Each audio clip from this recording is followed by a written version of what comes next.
One India Kannada YouTube ಚಾನಲ್ಗೆ ಸ್ವಾಗತ. ನಾನು ಸಂದೀಪ್. IPL 10ನೇ ಆವೃತ್ತಿಯ 27ನೇ ಪಂದ್ಯದಲ್ಲಿ ಬೆಂಗಳೂರು ಮತ್ತು ಕೋಲ್ಕತ್ತಾ ತಂಡ ಹಣಾಹಣಿಯ ನಡೆಸಿತು. ಈ ಒಂದು ಪಂದ್ಯದಲ್ಲಿ ಬೆಂಗಳೂರು ತಂಡ ಹೀನಾಯ ಸೋಲನ್ನು ಕಂಡಿರುವಂಥದ್ದು. ಹೌದು, 82 ರನ್ಗಳ ಒಂದು ಸೋಲನ್ನು ಕಾಣುತ್ತೆ. ಈ ಒಂದು ಪಂದ್ಯದಲ್ಲಿ ಬೆಂಗಳೂರು ತಂಡ ಕೇವಲ 49 ರನ್ಗಳನ್ನು ಬಾರಿಸುವ ಮೂಲಕ ಕೋಲ್ಕತ್ತಾ ವಿರುದ್ಧ ಸೋತಿರುವಂಥದ್ದು. ಈ ಒಂದು ಸೋಲಿನಲ್ಲೂ ಬೆಂಗಳೂರು ತಂಡ ಒಂದು ದಾಖಲೆಯನ್ನು ಬರೆದಿದೆ. ಹೌದು, ಏನಪ್ಪ ಈ ಒಂದು ದಾಖಲೆ ಅಂತ ನೀವು ಕೇಳ್ಬೋದು. ಇದೇ ಮೊದಲ ಬಾರಿಗೆ IPL 10ರಲ್ಲಿ ತಂಡವೊಂದರ ಎಲ್ಲ 10 ವಿಕೆಟ್ಗಳು ವೇಗಿಗಳ ಪಾಲಾಗಿರುವಂಥದ್ದು. ಈ ರೀತಿ ಎಲ್ಲ ಒಂದು ಆವೃತ್ತಿಗಳಲ್ಲಿ 5 ಬಾರಿ ಆಗಿದೆಯಂತ. ಆದರೆ IPL ಇದೇ ಮೊದಲನೇ ಬಾರಿ.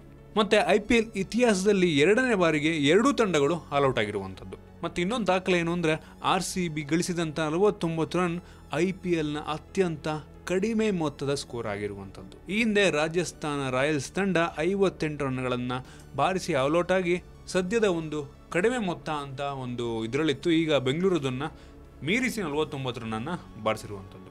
ಇನ್ನೊಂದು ವಿಶೇಷತೆ ಏನು ಅಂದರೆ ಯಾರೊಬ್ಬ RCB ತಂಡದ ಆಟಗಾರನು 2 ಅಂಕಿ ಸ್ಕೋರನ್ನು ಮಾಡೇ ಇಲ್ಲ.